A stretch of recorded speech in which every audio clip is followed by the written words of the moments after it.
Tuhan yang sanggup mengubah kami, sebab Engkaulah penjunan kami. Kami hanyalah tanah liat di tangan-Mu yang Kau bentuk seturut kehendak-Mu. Kami tak berkuasa atas diri kami, tapi Tuhan yang berkuasa atas kami. Kami ada hari ini hanya karena Tuhan. Bahkan kami ada di hadirat-Mu, layakkanlah kami Tuhan, layakkan kami untuk lebih lagi menikmati, bahkan mengerjakan pekerjaan Tuhan bagaikan tanah liat di tangan penjunan. Hanya tangan Tuhan yang memungkinkan kami berubah. Terima kasih Tuhan, kami siap mendengarkan firman-Mu. Dalam nama Yesus Kristus kami berdoa, haleluya, amin. Silakan duduk.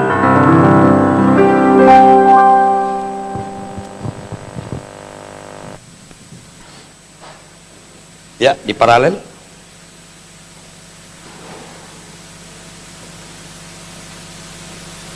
Salam Bapak Ibu. Rata-rata sudah kenal saya kira ini sama saya ya. Ya, puji Tuhan, saya boleh ada hari ini tengah-tengah kita. Kiranya kehadiranku menjadi berkat, memberkati dan diberkati. Tuhan sumber berkat untuk kita, kekuatan, bahkan perlindungan dan penjagaan. Terima kasih semua kita dalam keadaan sehat selamat. Kiranya firman Tuhan yang mau saya bawakan hari ini akan mengubah kita, menyadarkan kita, serta membawa kita lebih lagi kepada rencana Tuhan. Baik. Nah, sesuai dengan dua lagu yang saya perhatikan tadi, yang pertama Bejanamu, yang kedua Ubah Hatiku, dua-duanya menyangkut ke khotbah yang saya sampaikan, yaitu tanah liat di tangan penjunan. Tentu ayat ini sudah pernah Bapak Ibu dengarkan dikhotbahkan, dan ada bacaannya jelas ya di dalam Yeremia. Oleh sebab itu kita akan sama-sama belajar. Sorry, belum saya buka perlengkapan saya semua.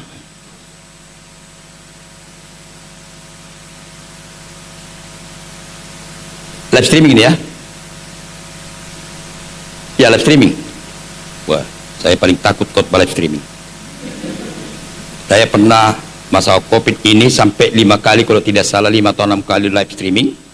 Sejak itu saya berhenti, saya tobat. Karena apa? Saya nggak bebas khotbahnya. Nggak bebas dalam arti baik gerakan, ini. Karena seluruh dunia tahu gitu. Nah, saya pernah khotbah sampai dari Amerika, nonton gitu. Kebetulan ada jemaat kita lagi di luar, nggak bisa balik gitu, masa-masa COVID. Puji Tuhan lah. Mudah-mudahan saya nggak pala jauh menyimpang. Khotbah saya berapa lama? 1 jam. Itu biasa rata-rata saya. Baik, kita akan buka Alkitab kita akan baca dari Yeremia pasal 18 ayat 1 sampai dengan ayat yang ke-11. Yeremia pasal 18 ayat 1 sampai dengan ayat yang ke-11. Yang sudah dapat sama-sama katakan amin. Ya. Dan yang tidak bawa Alkitab mungkin bisa pakai Android, tapi buat mode terbang supaya jangan masuk WA. Dan kalau juga Android tidak ada aplikasinya, kita baca dari layar. Saya tuliskan semua ayat yang akan kita baca. Kita baca sama-sama bagi saudara yang masih bisa melihat dengan terang. Ayat 1 sampai dengan ayat yang ke-11. 3-2 ya. Firman yang datang dari Tuhan kepada Yeremia bunyinya, pergilah dengan segera ke rumah tukang periuk. Di sana aku akan memperdengarkan perkataan-perkataanku kepadamu. Lalu pergilah aku ke rumah tukang periuk, dan kebetulan ia sedang bekerja dengan pelarikan. Sedang dibuatnya dari tanah liat di tangannya itu rusak, maka tukang periuk itu mengerjakannya kembali menjadi bejana lain menurut apa yang baik pada pemandangannya. Kemudian datanglah firman Tuhan kepadaku bunyinya, masakan aku tidak dapat bertindak kepadamu kamu seperti tukang periuk ini, hai kaum Israel? Demikianlah firman Tuhan, sungguh seperti tanah liat di tangan tukang periuk, demikianlah kamu di tanganku, hai kaum Israel, ada kalanya aku berkata tentang suatu bangsa dan tentang suatu kerajaan bahwa aku akan merubuhkan dan membinasakannya. Tetapi apabila bangsa yang terhadap siapa aku berkata demikian telah bertobat dari kejahatannya, maka menyesallah aku bahwa aku hendak menjatuhkan malapetaka. Ada kalanya aku berkata tentang suatu bangsa dan tentang suatu kerajaan bahwa aku akan membangun dan menanam mereka. Tetapi apabila mereka melakukan apa yang jahat di depan mataku dan tidak mendengarkan suaraku, maka menyesallah aku bahwa aku hendak mendatangkan keberuntungan yang kujanjikan kepada mereka. Sebab itu katakanlah kepada orang Yehuda dan kepada penduduk Yerusalem, beginilah firman Tuhan, sesungguhnya aku ini sedang menyiapkan malapetaka terhadap kamu dan merancangkan rencana terhadap kamu. Baiklah kamu masing-masing bertobat dari tingkah lakumu yang jahat dan perbaikilah tingkah lakumu dan perbuatanmu. Amin. Kekasih dalam nama Tuhan Yesus Kristus, ini bukan artinya sesuatu yang sulit dimengerti, karena kita semua kenal tanah dan kita tahu paham tujuan ayat ini. Katanya sebuah tanah liat di tangan penjunan diambil lalu dibentuk menurut bejana yang dia kehendaki. Ya, kita akan perhatikan poin-poin yang saya akan sampaikan kepada kita. Yang pertama, pelajaran dari pekerjaan tukang periuk. Tuhan berkata kepada Yeremia, pergilah ke rumah tukang periuk, amatilah, perhatikanlah apa yang dilakukannya. Tuhan mau kita belajar dari apa yang kita lihat. Orang Batak bilang mata guru roha sisean. Dari apa yang kita lihat kita bisa belajar. Ya, ada banyak orang tidak duduk di bangku sekolah, tapi ketika dia mengamat-amati, akhirnya dia pinter. Saya beri contoh, saya tidak paham bangunan, tapi ketika saya mengamat-amati, saya bisa mengerti kenapa ini begini, kenapa itu begini. Dan juga saya tidak pernah sekolah listrik, tapi jujur seperti gereja kita, instalasi listrik itu bukan orang lain, saya sendiri yang pegang. Mulai dari titik-titik manapun sampai penanaman kabel saya sendiri yang ngerjakan. Artinya apa? Dimulai daripada pengamatan. Makanya setiap orang dikasih kesempatan mengamati, memperhatikan setiap apa yang di sekitarnya. Sampai-sampai Raja Salomo mengamati bukan saja yang saya katakan tadi bangunan, atau sampai semut pun dia mati. Semut binatang kecil. Apalah yang dikerjakan semut ini ketika musim panas? Oh begini-begini. Tujuannya ketika musim hujan nanti dia sudah punya makanan di dalam. Lalu dia mati belalang. Gak punya raja tapi bisa berbaris. Dia mengamati juga pelanduk yang bisa membuat rumahnya. Padahal kalau diperhatikan pelanduk binatang yang tidak punya senjata. Semut masih ada senjatanya, masih ada bisanya. Tapi pelanduk semacam kelinci nggak punya apa-apa. Ya, tikus saja masih ada senjatanya, giginya tajam. Lah pelanduk nggak ada apa-apanya, tapi aneh, bisa bikin rumah katanya di batu. Dan lain sebagainya. Salomo hikmatnya itu sebenarnya kalau kita perhatikan dimulai dengan kata mengamati. Ya. Mengadakan pengamatan. Jadi kalau dia menghakimi orang, atau katakanlah kalau ada permasalahan, dia dengarin dulu, dia adakan investigasi, waduh, dia adakan penelitian. Terus awalnya gimana? Terus gimana lagi? Dia tidak langsung ngomong dulu, enggak. Dia amati, dia perhatikan, ulang lagi.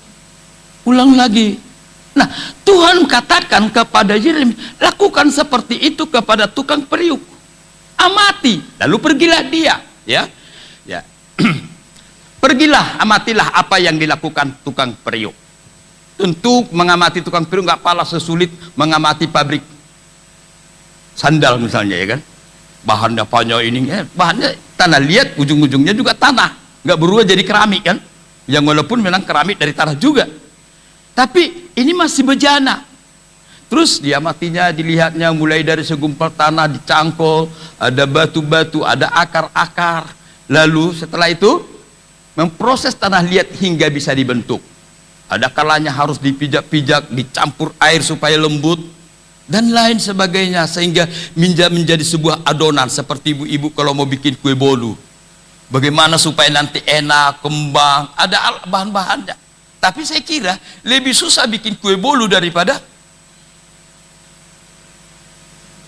bejana ini. Karena kue bolu walaupun belum masak bisa dicicipi rasanya, ya kan? Coba kalau tanah liat, apa kamu cicipi? Kan nggak mungkin. Dan saudaraku, kalau tanah liat pakai mixer ya, tanah liat sorry, kue bolu pakai mixer lagi. Lah ini enggak, dipukul-pukul, ditunjang-tunjang dan sebagainya, dikacau. Jadilah adonan yang siap dibentuk. Maka dibentuklah seperti ini. Lihat, ini dia dibentuk. Apa bisa lihat? Atau geser kursi bapak, atau geser sini. Ini dibentuk. Lihat masih belum masih kasar. Masih kasar. Tentu cara tanah liat belum saya ambil tadi contohnya ya. Ini dia. Aduh, udah mulai dibentuk, udah bisa bayangkan mau jadi kayak baskom mungkin ya. Bejana. Nah, ini yang lebih cantik lagi, udah jadi dia. Aduh, udah jadi. Biasanya diapain lagi nih? Dijemur, dibakar lagi kalau udah kering, baru bisa dipergunakan. Gitu ya. Ada misalnya gelas keramik, gelas batu. Nah, ini seperti ini, tapi lebih sulit lagi kalau itu keramik. Tapi ini bejana biasa kok, masih bisa dipegang gini, kasar. Nah, waktu Yeremia mengamati hanya melihat gini, gitu. Lalu diangkat pelan-pelan, ngangkat nih. Waktu menjemurnya itu hati-hati, jangan kesenggol, letak lagi. Waktunya menjemur ternyata ada anak-anak lewat ketendang. Apa yang terjadi? Ya, ulang lagi, aduk lagi. Jadi lagi seperti itu. Waktu menjemur, tiba-tiba datang hujan. Tiba-tiba seperti semalam sore, tiba-tiba hanya di kota ada hujan. Saya ke Binjai nggak ada hujan. Saya cari nggak ada hujan, loh, hanya di kota. Deras sekali hujannya. Mungkin seperti itu. Ya, ulang lagi, udah rusak deh. Ulang lagi. Kemudian waktu berikutnya setelah menjemur, ternyata terlalu lama dijemur, retak. Dan seterusnya, kira-kira berapa kali? Bisa 5 kali. Dan ingat, waktu membentuk itu tidak selalu sama. Barangkali ada yang, udahlah, rumit kali bikin model gini. Akhirnya dibuat agak sedikit gini, kerucutnya kayak gini ya, kayak piramid gini, tapi tebal. Aduh, susah. Kita buat gini aja lah, lurus gini. Ini masih bentuk ada gini-gini, ada perutnya, ya kan? Ini lurus aja lah, kayak ember misalnya. Dan ada kalanya tadinya besar, lama-lama jadi kecil karena waktu retak patah, hilang sampah namanya, sompelannya ya, hilang, nggak dipakai lagi dan menjadi kecil. Terserah sama tukang periuk mau jadi apa, mau bagaimana. Modelnya bagaimana, di otaknya itu semua. Saya punya ilustrasi, nanti akan saya tunjukkan. Apabila rusak maka akan dibentuk lagi, mungkin sampai berulang kali hingga jadi. Saya punya ilustrasi, ini asli saya. Ini mimbar tahun 97 kalau tidak salah, di gereja kami ada jemaat bermimpi. Kebetulan jemaat kita waktu saya merintis di sana kan belum ada yang pindahan dari karismatik. Tahu artinya maksud saya kan? Dari gereja karismatik A pindah ke gereja karismatik B, gitu ya, paham maksud saya? Di sana nggak asli Protestan semua, jadi kita layani dari Protestan gitu ya, dari ini gitu, gereja suku. Jadi suatu saat dia sakit lalu bermimpi. Di mimpinya itu saya khotbah. Lalu yang dilihat saya mimpi bukan di mimbar kayak gini,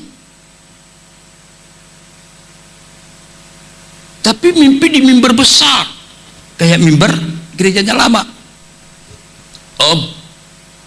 Pak Pendeta, Amang, itu istilahnya kalau orang. Saya mimpi lo gini. Kita tukar. Ya kalau kayak gini kan, ya lah murah lah ini gitu ya kan. Mahal, jauh lebih mahal ini. Ditempah. Jadilah gereja kecil, mimbar besar. Gereja apa namanya? GKMB.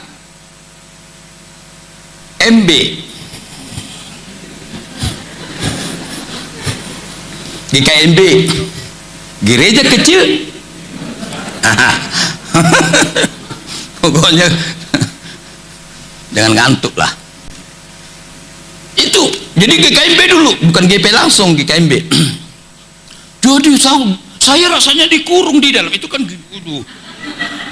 Lah gereja orang siapin disuruh khotbah begitu ya, mana cocok kan, jalan-jalan KKR sana sini. Ini aja karena tamunya aku di sini diam ini. Kalau enggak lah, jalan-jalan turun aku ke bawah. Makanya aku tutup. Nanti dia bilang enggak Alkitabiah kalau enggak buka Alkitab. Tutup aja biar ada di sini kututup. Jadi dikurung rasanya. Udah itu bertangga lagi naik ke atas. Sudah dekat langit-langit karena gajilah GKMB kan. Jadi gini kan bisa dapat lampu. Ya ampun, udah dekat lagi jadi jebat gini. Kalau masih jauh gini kepanjang masih enak ini. Gitu. Aduh. Tidak lama kemudian kebetulan jemaat itu tahulah GKMB ini kan. Kadang-kadang pindah lagi jemaatnya. Kubongkarlah mimbar ini. Tapi untuk apalah ku buat ini? Kenang-kenangan gitu ya kan. Kubakar gak mungkin. Sayang kali marah Tuhan nanti. Itu lewat mimpi lagi kan. Tempah lagi berapa itu? Pada zaman itu tahun 90-an akhirnya aku bongkarlah, masih baru. Inilah dia, berantakan kan. Kalau lihat fotonya tanggal berapa itu, tahun 2020 toh, bulan 9 tanggal 16, si baru kan. Ini nampak nih bawah, bulan 9 tanggal 16 2020 masih baru. Saya bongkar, saya preteli mana yang bisa dipakai. Saya bimbing Tuhan, mau bikin apa laku ini? Gak mungkin bikin kandang ayam. Apa kata Tuhan? Bekas mimbarku kau taruh kandang ayam. Karena walaupun itu milikku, itu milik Tuhan, amin. Semua kita milik Tuhan, katakan amin. Jangan merasa engkau milikmu sendiri. Engkau ada hari ini karena Tuhan. Tuhan yang membentuk kehidupanmu, haleluya. Walaupun brengsek seperti ini sekarang, hancur. Ya kan lagi hancur ini. Ya siapa sih yang gak pernah hancur? Aku pernah hancur kok. Sudah sekolah Alkitab aku hancur pernah. Gagal mau melayani Tuhan, gak tahu mau kemana lagi. Udahlah jadi pengusaha. Mau pengusaha gimana orang? Ada yang mengingat saya dulu, kurus, kecil. Untung aja ada wanita yang mau sama aku. Itu pun karena orang Jawa maka mau dia. Kalau orang Batak gak akan mau dia. Karena orang Batak bilang gini, emang sinamuk mau berapa katanya. Mau berapa kau kasih aku sinamut gitu kan? Aku gak punya apa-apa, nikah aja gak ada pesta. Ngeri, enggak salah cerita itu dulu kita. Ini gak bohong aku loh. Boleh nanti akan keluar di YouTube film pernikahan saya.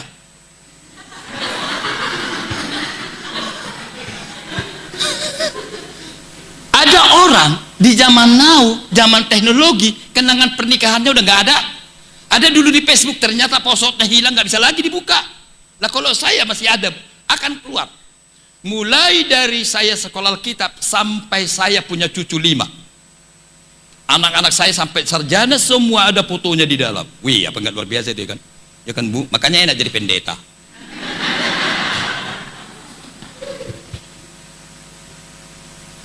Ya iya dong.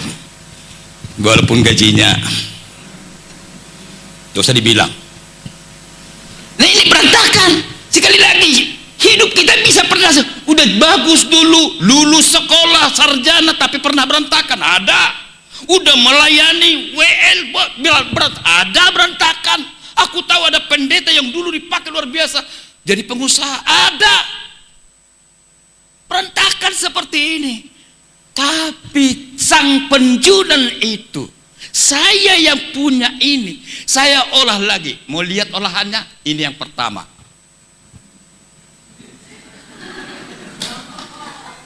Tepuk tangan bagi Yesus. Loh, bahannya masih ada.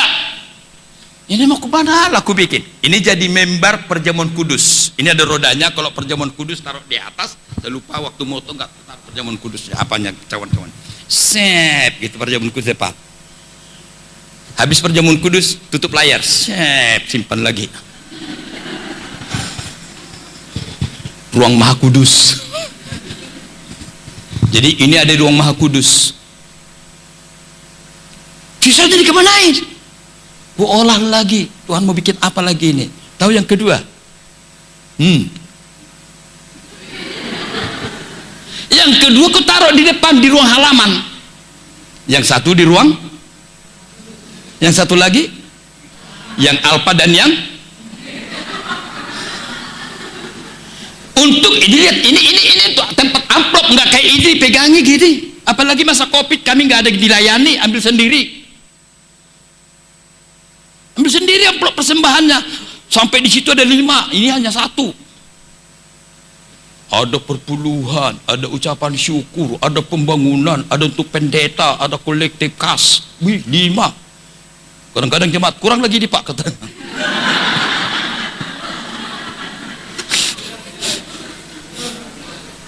Yang kurang itu kalau ada pernikahan. Nggak ada di situ amplop ucapan syukur karena udah diberkati pernikahan. Yang nggak ada. Itu amplop yang besar itu, panjang besar. Karena isinya berarti nggak ada yang ngaku di sini. Berarti waktu yang menikah kalian sikit-sikit kalian kasih sama pendeta. Nggak boleh gitu loh. Nggak boleh. Kadang-kadang gini, untuk tulangnya apalagi maradat ya kan, yang tulangnya yang besaran, sinamotnya yang besaran, ternyata giliran sama pendeta yang memberkati. Nggak boleh. Minimal 10%. Kalau sinamot 30 juta.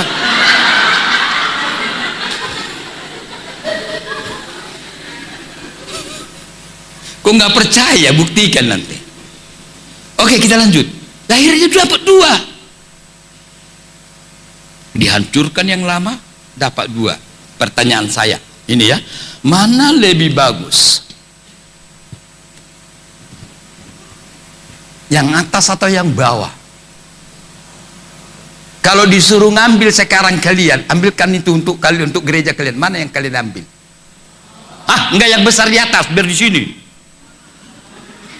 Pemain musik bisa marah, semua singer, besar kali Pak, untuk apa? Jangan-jangan sama kita bongkar lagi.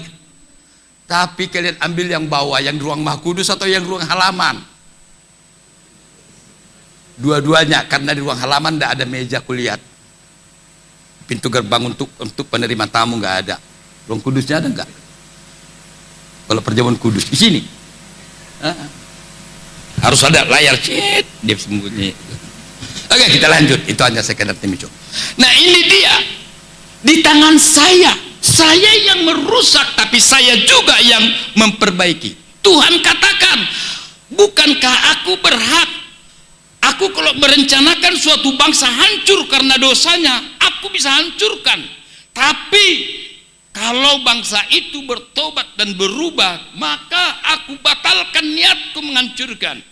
Tapi sebaliknya, kalau suatu bangsa aku rencanakan untuk menanam dan untuk membangunnya, tapi kalau orang itu jahat di mataku, aku akan nyesal dan batalkan rencanaku membangun. Dengan kata lain, di tangan penjunan kita ini belum selesai. Mungkin tukangku yang lama, pemborong yang lama yang membuat ini, menurut dia sudah jauh lebih bagus. Betul? Sudah bagus, bahkan lebih mahal. Tapi saya bongkar lagi. Saya mau katakan jauh lebih bagus ini. Jangan kau anggap kau dirimu sudah bagus sekarang, mungkin oke dah bagus, tapi Tuhan masih punya rencana jauh lebih bagus daripada yang sekarang. Haleluya, jauh lebih bagus. Sekalipun sudah tua, saya sudah berumur, udah katakan 5 cucu saya sekarang. Gak percaya, masih yang gadis, woi, pikir bapak ini tadi, kutunggu di dalam katanya. Tawa aja lah. Ini yang takut saya kalau live streaming, gak bisa dipotong itu. Saya sekarang ngedit khotbah saya, bikin YouTube, saya potong yang lucu-lucu. Takutnya pas lagi nonton satu orang di kamar, kenapa sih mama ketawa aja, katanya nanti kan. Kau kayak orang gila di kamar ketawa-ketawa, padahal lagi dengerin khotbahku kan. Ya, makanya aku potong yang bikin lucu-lucu itu. Nah, saya ulangi, bahwasanya Tuhan terus punya rencana dalam diri kita, belum selesai.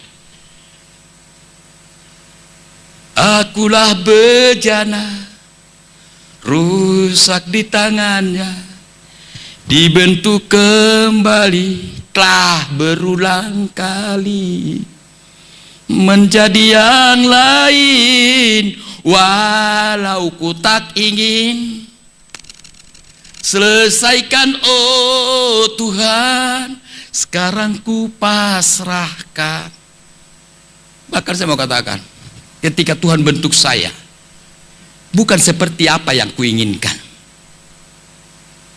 Kalau ditanya kita semua, ditanya cita-citamu, bahkan kalau dibandingkan ketika kau SMA, waduh cita-citamu tinggi banget, luhur banget, waduh. Tapi ketika Tuhan bentuk dirimu menjadi yang lain, yang kau sendiri tidak inginkan, kau coba untuk menolak bentukan Tuhan, tapi pada akhirnya kau menyerah. Aku menyerah Tuhan, kupasrahkan sekarang di kakimu, selesaikanlah. Amin. Tuhan mau bentukan Tuhan dalam diri kita jangan sampai gagal. Rancangan Tuhan tidak pernah rancangan kecelakaan, tapi rancangan damai sejahtera. Sama seperti kepada Abraham, rencana Tuhan menjadi membuat dia bapa segala bangsa, menjadi bangsa yang besar, menjadi berkat dimanapun dia berada. Mungkin orang berkata sampai matinya toh tidak terwujud. Bukan masalah tidak terwujudnya, tapi Tuhan punya rencana sampai napas terakhir. Dan mungkin tidak di zaman kita, anak kita nanti, efek samping daripada rencana Tuhan dalam diri kita itu bisa dilanjutkan pada anak kita. Amin. Rata-rata dalam Alkitab, anaknya, generasi yang berikutnya itu disesuaikan dengan rencana Tuhan pada pendahulunya. Contohnya Salomo dimulai dari Daud.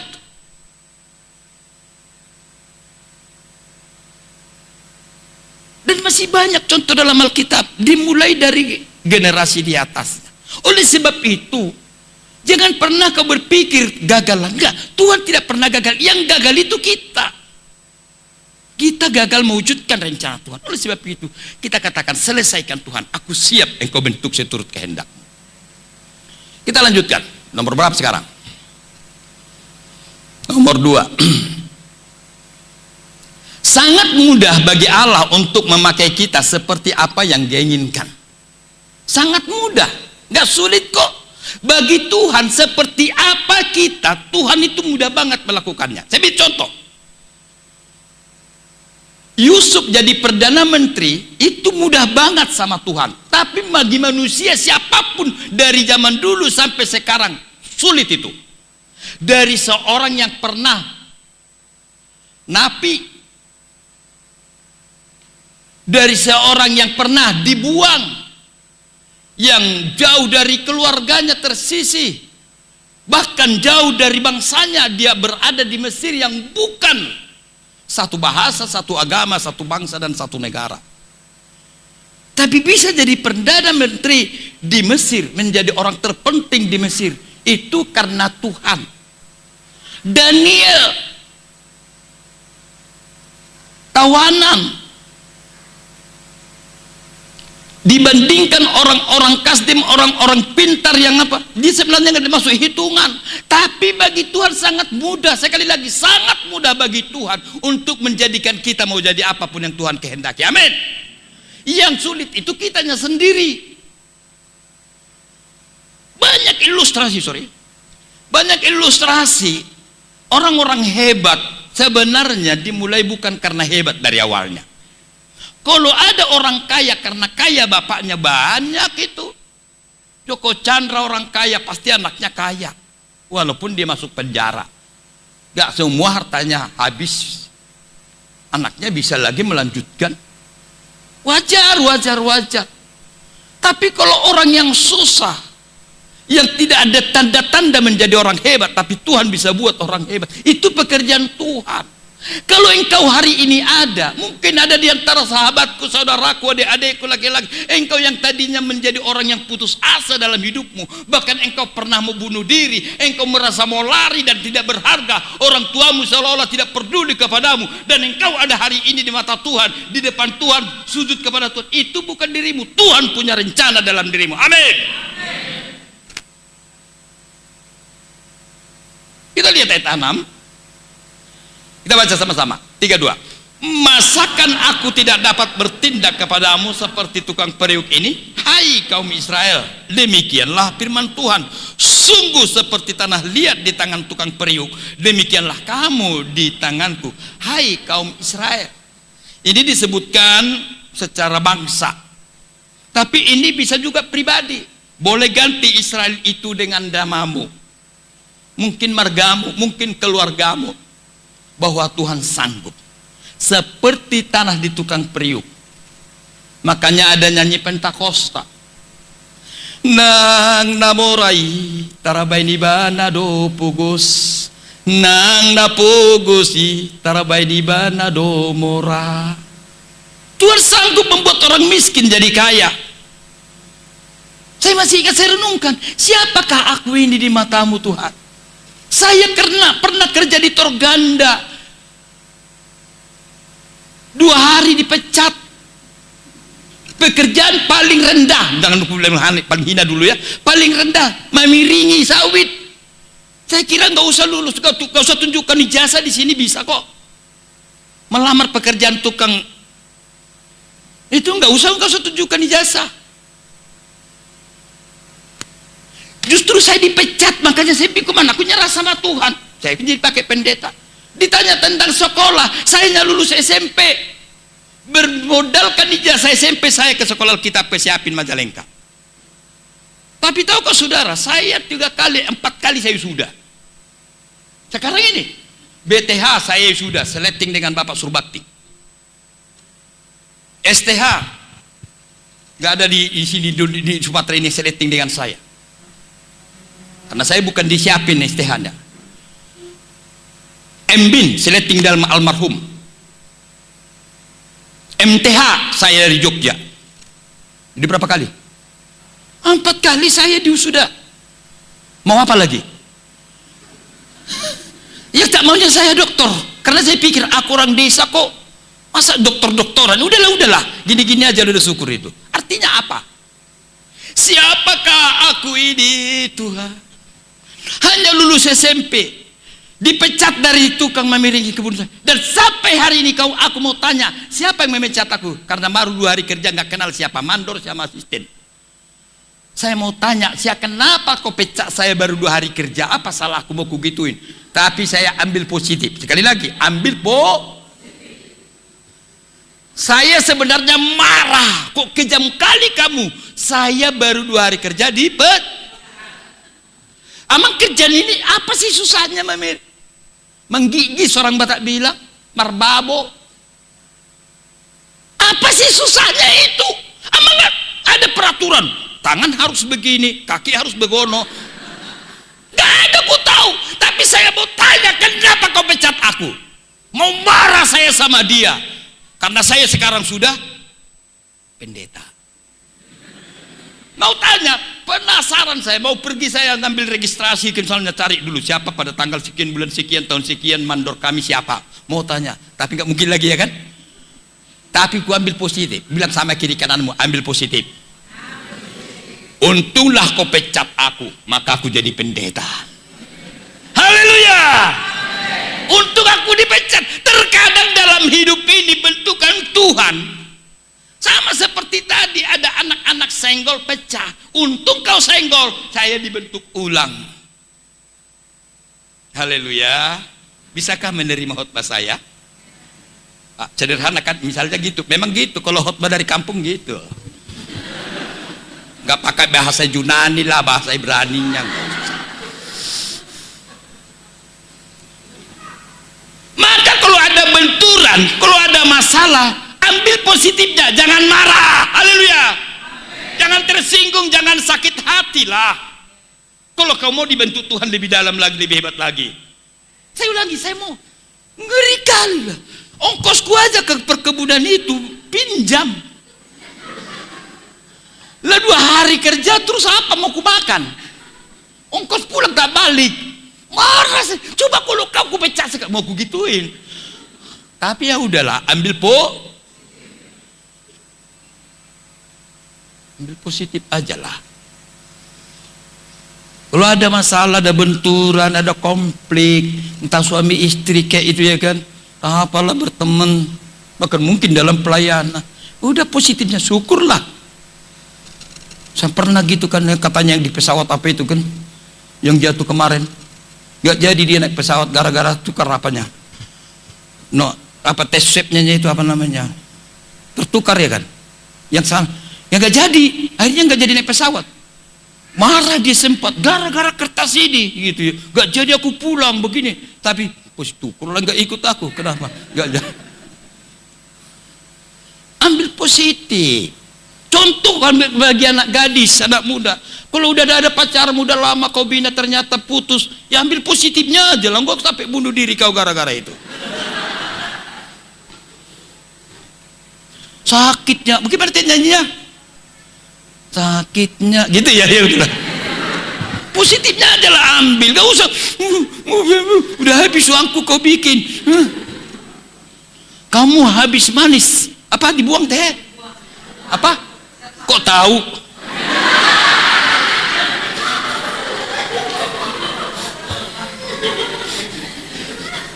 Ini kalau gini lama nih khotbah ini. Jam berapa mulai lagi sesi 2? Bisa ya bilangi kali udah pak gitu. Tapi kalau mau dengerin lanjutannya nanti datang di sesi 2. Gak dapat tempat duduk di sini. Kita lanjut. Jadi Tuhan itu sanggup, sangat mudah mau jadi, sangat mudah. Tidak harus begini dulu mau jadi pendeta, tidak harus begini dulu mau jadi ini, nggak mudah. Pokoknya di tangan Tuhan ya semuanya itu. Haleluya. Mau jadi kamu jadi bidan, jadi dokter, jadi aduh gampang sama Tuhan. Cuman pertanyaannya, Tuhan kan rencana nanti ku bikin kau bidan, bukannya malah rajin kau gereja. Buktinya sekarang aja kau udah malas gereja, gimana? Ya, makanya nggak jadi kau waktu SBMPTN nggak lulus kau, ya itu dia.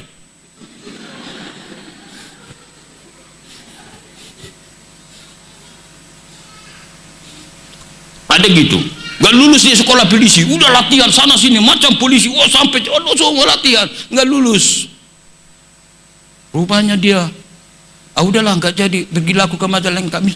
Pendeta hebat di sekarang. Aku tahu orangnya. Kemarin jumpa saya udah 30 tahun lebih nggak jumpa lagi saya. Markas Sinaga. Aku sekarang begini. Ampun, saya pikir, ya nggak lulus polisi dulu. Oke, kita lanjut ya. Hal ini membicarakan tentang pribadi manusia atau suatu bangsa. Jadi kita pribadi, bahwa mudah bagi Tuhan untuk membentuk kita seturut dengan kehendak Tuhan. Yang kedua, bahwa membuktikan bahwa sangat mudah bagi Allah untuk membentuk kita seperti yang diinginkan. Yang diinginkan, bukan seperti yang kita inginkan. Yang jadi masalah itu kenapa kita nggak jadi-jadi? Karena kita selalu maksakan seperti yang kita inginkan. Seperti ada pernah gitu seorang anak, aku mau jadi polisi, pokoknya aku jadi polisi. Udah anak sasada, anak tunggal, ternyata pemeriksa, anak kayak gini nggak dikasih lo masuk polisi. Kenapa rupanya? Kalau udah mati dia nanti stres bapaknya itu. Karena kalau untuk polisi kan, pegang senjata gitu loh, atau tentara juga kan gitu, nanti pulang-pulang tinggal nama kan gitu kan. Apa enggak? Nyesal aku masukkan anakku ke polisi. Makanya kalau 5 anaknya bolehlah 1 polisi.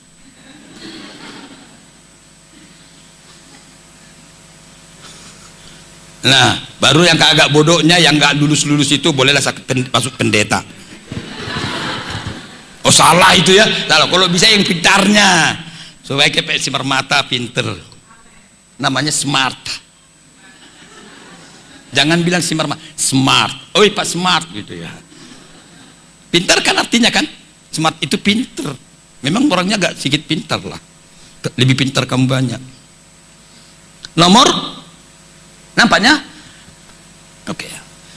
Tuhan membuat sesuatu untuk tujuannya masing-masing. Artinya, ketika Tuhan membentuk kita, Tuhan punya tujuan. Tuhan bukan kurang kerjaan membentuk kamu seperti sampai bentuk rupamu. Makanya ada istilah gini, sebegitu banyak manusia di dunia, nggak ada yang sama persis. Minimal sidik jarinya berbeda. Kembar dari satu ibu, pasti ada bedanya. Mungkin mirip-mirip, giliran rambutnya satu berdiri, satu tidur. Ada. Paling tidak yang kedua lagi apa? DNA-nya berbeda. Dan lain sebagainya. Artinya Tuhan tidak kebuat sesuatu untuk tujuannya masing-masing. Bahkan orang fasik dibuatnya untuk hari malapetaka. Dengan kata lain, orang jahat aja dibuat Tuhan. Amin. Orang jahat aja dibiarkan Tuhan itu untuk, ibaratnya gini, kalau masak, ada pohon ditanam sama petani, kemudian ditanam yang lain bagus, yang lain ada dua pohon kering gitu ya kan, bisa saja apapun berpupuk ini tapi kok kering, ternyata tujuannya biar bisa diambil untuk kayu bakar. Jadi ada tujuannya kan, ada tujuannya. Semua kita ada tujuannya Tuhan buat. Orang fasik aja dibuat untuk malapetaka. Kalau nggak ada orang fasik, siapa nanti masuk neraka? Enggak mungkin kamu mau kan? Saudara, teman-teman, lagi kosong tuh penghuni neraka, bagi sana. Apa mau? Nggak mungkin. Sesempit apapun surga, kita akan berkata, saya ke surga Tuhan. Amin. Makanya sampai hari ini Tuhan Yesus masih bangun rumah untuk kita, karena banyak kali orang percaya. Amin. Tuhan yang menyediakan tempat sama kita. Makanya belum turun dia menyediakan tempat untuk kita. Kenapa Tuhan belum? Belum selesai. Sabar. Makanya kapan Yesus kembali? Kapan Yesus kembali? Dari dulu Pungkus sudah nyanyi itu loh.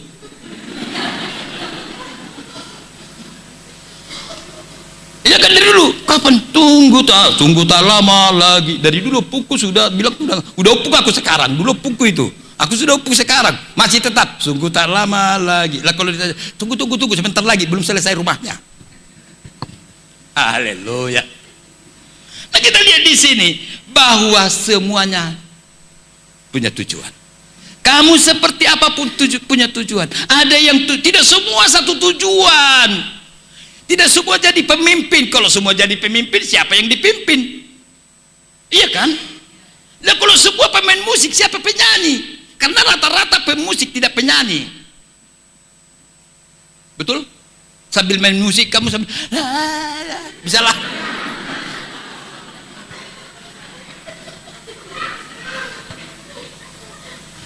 Saya pernah sambil main keyboard, terlambat ketukannya jadinya. Suruh kali, apalagi saya kan orang Pentakosta kan nyanyinya dipanjang-panjangi. Ya kan? Siapakah aku ini Tuhan? Kan dipanjangi, udah berapa ketuk hilang. Suruh kali saya nyanyi, lari musik.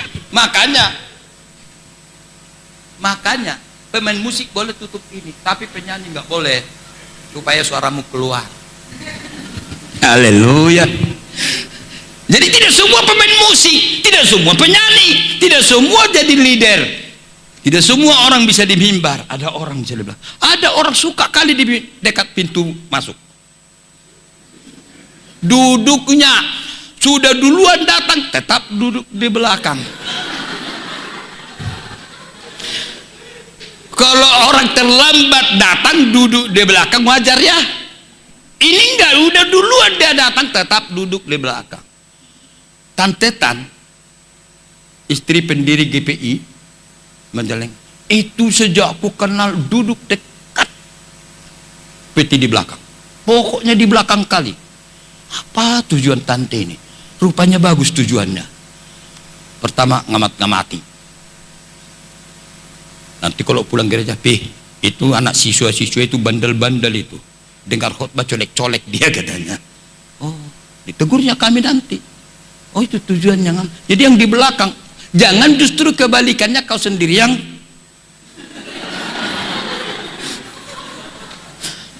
di belakang lah kita supaya kita bisa bebas ngobrol katanya. Itu salah.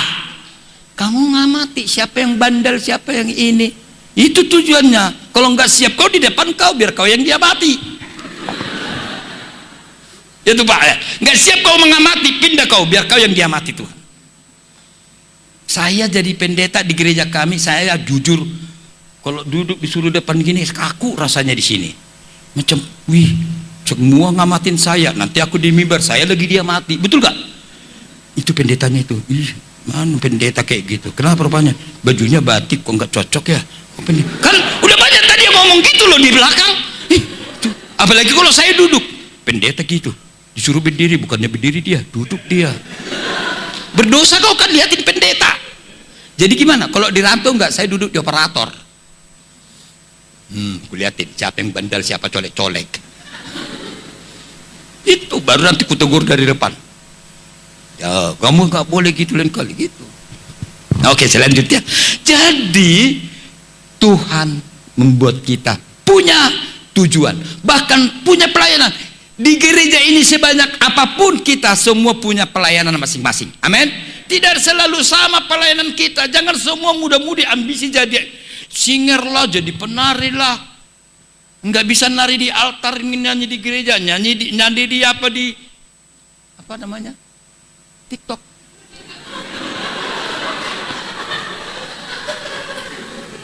Ada ku tahu, ada jemaat kami gitu loh. Rupanya dia nggak jadi singer hari ini. Sebelum masuk gereja udah pakai baju apa itu namanya kayak gini penari. Gak jadi rupanya. Akhirnya apa? Sebelum masuk dia pegang dulu handphone. Tito dia.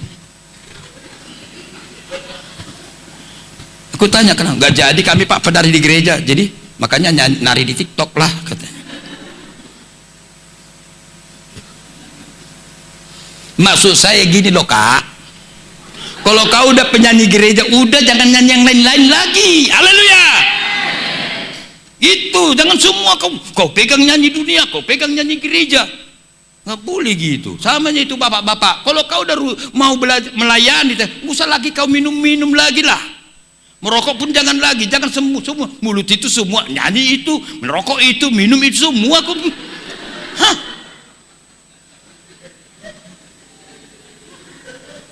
Ya udah kalau untuk Tuhan lah, katakan amin. Itunya tujuan pedagang kakak. Ya kalau kau nggak bisa menari, udah nari TikTok aja kau terus tiap hari. Lanjut. Nomor berapa? 4. Oh masih ada satu lagi ayatnya.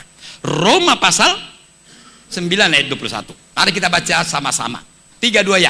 Apakah tukang periuk tidak mempunyai hak atas tanah liatnya untuk membuat dari gumpal yang sama sesuatu benda yang dipakai guna tujuan yang mulia dan suatu benda lain untuk dipakai untuk guna tujuan yang biasa. Artinya segumpal tanah ini bisa dipakai Tuhan untuk benda mulia dan benda biasa. Dengan kata lain, bisa saja duduk kamu sama-sama, satu untuk ini, satu untuk itu. Tuhan bisa pakai. Bahkan mama, walaupun cita-cita orang tua dari rahimku ini Tuhan jadikanlah anak yang hebat, tapi Tuhan bisa buat ada yang jadi ini, ada yang jadi itu. Cita-cita orang tua maunya anaknya, tapi ada kadang-kadang satu enggak sesuai. Itu Tuhan yang berkehendak.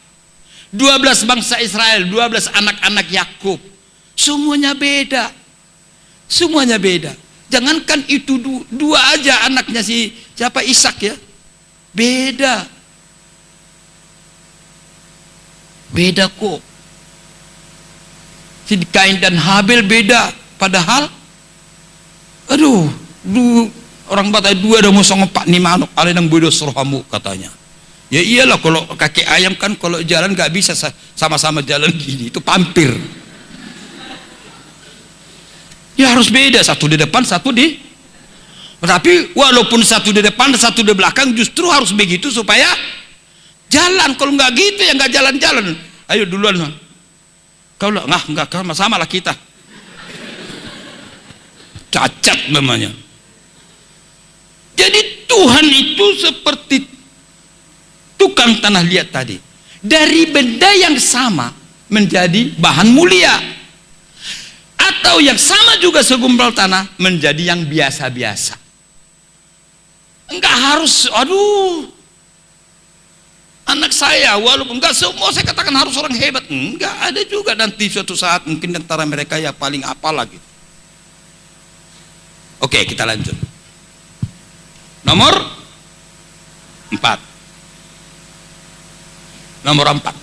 Hal-hal yang dapat menghalangi maksud Tuhan dan rencana Allah yang semula dalam hidup kita. Saya ulangi, hal-hal yang dapat menghalangi maksud dan rencana Allah yang semula dalam hidup kita. Artinya gini, Tuhan sudah punya rencana jadi ini, ternyata ada yang menghalangi sehingga berubah rencana Tuhan, ya. Bahkan mungkin terlambat rencana Tuhan. Ada rencana Tuhan terlambat dalam diri seseorang. Sudah berumur sekian baru dia mau melayani. Dulu waktu muda nggak mau, ogah-ogah. Udah tua dia baru terpikir jadi pelayan gereja. Ada. Nah, saya ulangi, ada beberapa hal. Mari kita lihat satu persatu dan mari kita serius untuk lebih lagi. Yang pertama, dosa, dan yang kedua, bila tidak menjadi lemah. Yang keempat, meninggalkan kasih dan setia. Yang terakhir, yang tiga, ini yang keempat, berbantah-bantah dengan pembentuknya. Ini dia jadi penghalang. Dosa dan kejahatan tidak bertobat membuat rencana Tuhan gagal atau mungkin terlambat terwujud dalam diri kita. Dan yang kedua, ketika kita lemah, artinya apa? Jatuh bangun. Yang ketiga apa? Meninggalkan kasih semula. Seperti Efesus, Efesus, kasih mula-mulanya, semangat mula-mulanya. Bahkan meninggalkan Roh Kudus yang dulu menyala-nyala dalam hidupnya. Dulu berapi-api, waduh sedikit, wah, sekarang mah udah enggak lagi. Ada di sini yang bilang Roh Kudusnya dulu berbahasa roh. Masih mending orang Pentakosta. Kadang-kadang saya pikir, kenapa? Kalau orang Pentakosta, tunggulah hari Pentakosta lagi 10 malam, cari lagi, ketemu, datang lagi, habis itu hilang lagi, nanti Pentakosta. Lah kita orang GPI nggak ada Pentakosta, tiap hari, di mana saja, ya kan? Anywhere, anytime, kapan saja, siapa saja bisa penuh Roh Kudus. Tidak menunggu hari Pentakosta. Berbantah, menentang Tuhan. Nggak mau aku. Ini menghalangi. Mari kita perhatikan satu persatu. Yang pertama, dosa dan kejahatan. Kita baca di dalam Yesaya 51:9 ayat 1 dan 2. Ini menjadi penghalang. Serius, ini jadi penghalang. Kenapa kok belum terwujud rencana Tuhan dalam diri kita? Yesaya pasal 59 ayat 1 dan 2. Kita baca sama-sama, 3, 2 ya. Sesungguhnya tangan Tuhan tidak kurang panjang untuk menyelamatkan, dan pendengarannya tidak kurang tajam untuk mendengar. Tetapi yang merupakan pemisah antara kamu dan Allahmu ialah segala kejahatanmu, dan yang membuat dia menyembunyikan diri terhadap kamu sehingga ia tidak mendengar ialah segala dosa. Ini menjadi penghalang utama. Kejahatannya, tidak mau bertobat, tidak mau berubah hidupnya, bahkan dosanya tidak mau membereskan, menyelesaikan dosanya, masih jatuh bangun dalam dosa. Bagaimana Tuhan mau pakai engkau kalau engkau masih menyimpan sifat kebiasaanmu yang lama?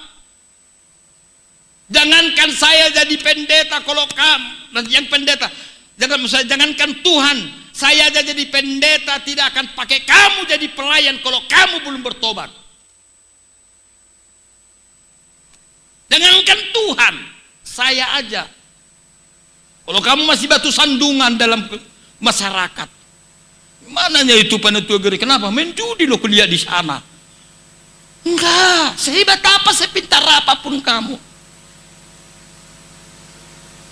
kalau masih ada kejahatan dan dosa, itu penghalang. Nangis kau bertuhan, pakai aku.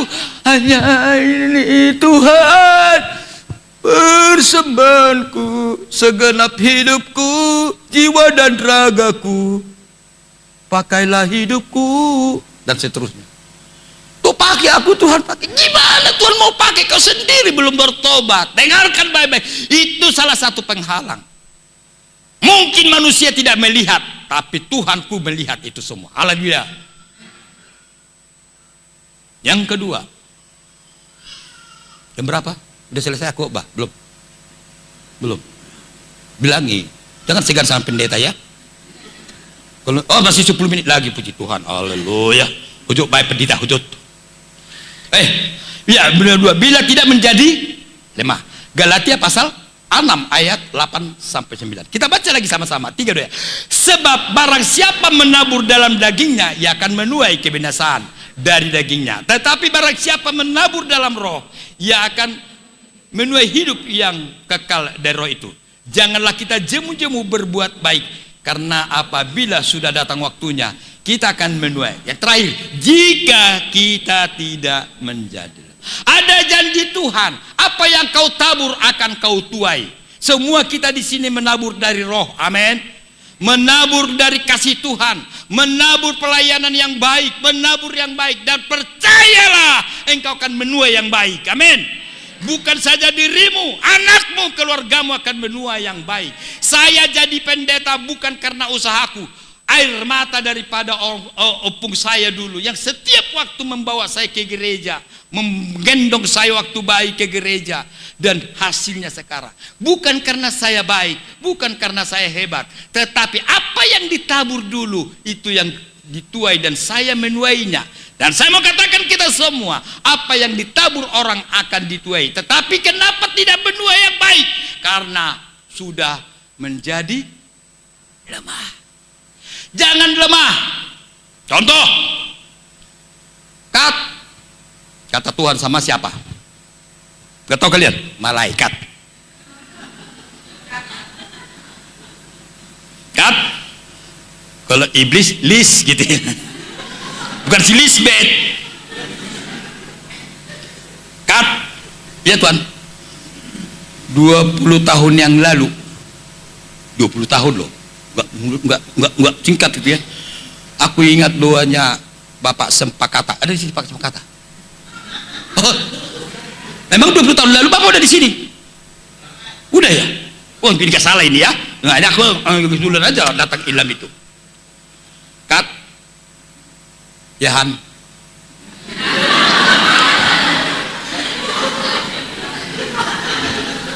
Kan di bahasa mereka itu di sana. Kita bahasa roh juga nggak tahu itu. Pokoknya kat ya Han. 20 tahun yang lalu itu Pak Sempakata tuh yang mana? Banyak Sempakata di Tanah Karo. Itu yang GP Haleluya. Oh iya ingat. Karena kan Tuhan tidak, malaikat kan nggak mati-mati kan, dia ingat gitu loh. Oh iya, kenapa? Dia berdoa dulu untuk A. Bapak yang tahu itu apa? Aku nggak tahu ya. Itu A. Jadi maksudnya antarkan sekarang. Kemana kontol? Iya ke gereja GP Haleluya lah. Oh iya Han. Yang mana? Ini semua berkat ini. 20 tahun ini didoakan. Deng. Mana gereja GP Haleluya? Ditanya sama palang sana, pintu sana. Itu di dalam. Tapi kok ada palang? Dari sana Pak lewat.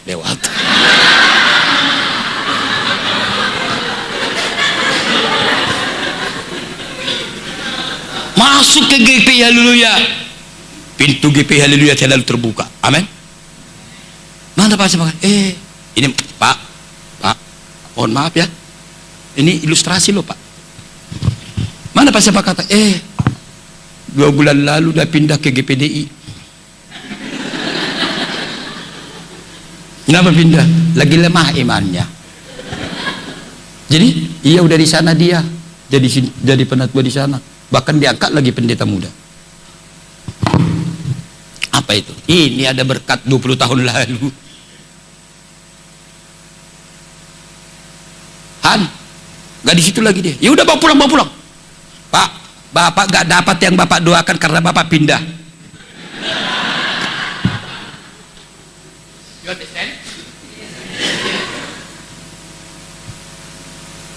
Kalau kita tidak jadi lemah,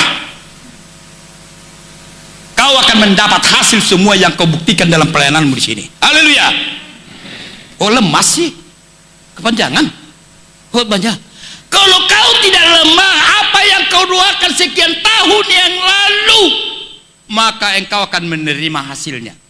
Jangankan 20 tahun, 50 tahun yang lalu, 60 tahun yang lalu, 70 tahun yang lalu, ketika saya bilang tadi, opus saya berdoa buat saya terima sekarang.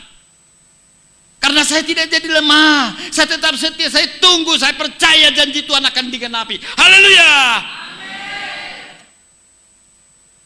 Yang keberapa? 3. Meninggalkan kasih dan setia. Kalau kau menjadi tawar hati, Amsal 3 ayat 3 berkata 1, 2 ya, janganlah kiranya kasih dan setia meninggalkan engkau. Kalungkanlah itu pada lehermu, tuliskanlah itu pada lauh hatimu. Yang keempat, bercepat. Berbantah dengan Tuhan. Artinya berbantah. Dengarkan baik-baik. Anak gadis, you masih school? Ada yang masih school di sini kan? Kalau kau lawan orang tuamu, apa yang kau minta nggak akan dikasih. Kau bantah. Kalaupun kau dikasih sikit, tapi kalau kau baik kali, aturan sikit kau dikasih jadi banyak. Itu artinya anak yang tak membantah, penurut. Roma 9 ayat 20. Kita baca sama-sama. Ujung sana harus ikut baca sama-sama. 3, 2 ya. Siapakah kau hai manusia, maka kamu membantah Allah? Dapatkah yang dibentuk berkata kepada yang dibentuknya, mengapa engkau membentuk aku demikian? Kenapa aku begini Tuhan kau bentuk? Kenapa terjadi ini? Kau bantah Tuhan? Suka-sukamu Tuhan. Amin. Dari dia untuk dia, oleh dia. Dia yang memberi. Hei jemaat Tuhan, jangan ada di antara kita yang berbantah kepada Tuhan ketika Tuhan memanggil gembala kita. Kenapa Tuhan masih muda dia? Gak ada kenapa kau panggil dia? Apalagi kalau kau mau coba menghakimi karena dosanya kau bilang pula. Jangan kau bantah Tuhan. Jangan ada di antara kita berbantah dengan Tuhan. Semua yang terbaik datangnya dari Tuhan. Haleluya. Dari Tuhan. Tidak ada satupun, termasuk anaknya. Kenapa Tuhan aku belum menikah, belum? Jangan. Ya Pak, yang mana di sini anaknya? Aku pikir kau anaknya. Sorry bos. Sorry ya. Karena punya endut. Yang mana? Ada? Gak ada lagi? Hah? Oh pelayanan semua? Ya udahlah gak apa-apa. Moga nanti sesi 2 dapat dia. Saya katakan, jangan. Kadang-kadang kita gak terima ke Tuhan. Kesal, kecewa, marah, dan mendele orang Batak. Jangan. Semua dari Tuhan. Jangan kau bantah Tuhan. Dia yang menciptakan, dia yang membentuk, dia juga menghancurkan. Ingat, dari Tuhan segalanya. Para penatua berapa orang hari ini yang ada? Tuhan yang melakukan. Yang penting, yang pertama tadi, jangan kau tinggalkan kasih mula-mulamu. Setialah pada Tuhan. Allah itu penuh kasih. Dia mau membentuk kita, melanjutkan rencana dalam diri kita saat kita mau bertobat dan berubah. Ketika kita menghormati Tuhan dan merendahkan diri di bawah tangan Tuhan yang kuat, maka Tuhanlah yang mewujudkan rencananya kepada kita. Petrus pasal 5 ayat 6 berkata, sama-sama kita baca ayat terakhirnya. 3, 2 ya. Karena itu rendahkanlah diri di bawah tangan Tuhan yang. Amin. Tuhan meninggikan pada waktunya nanti.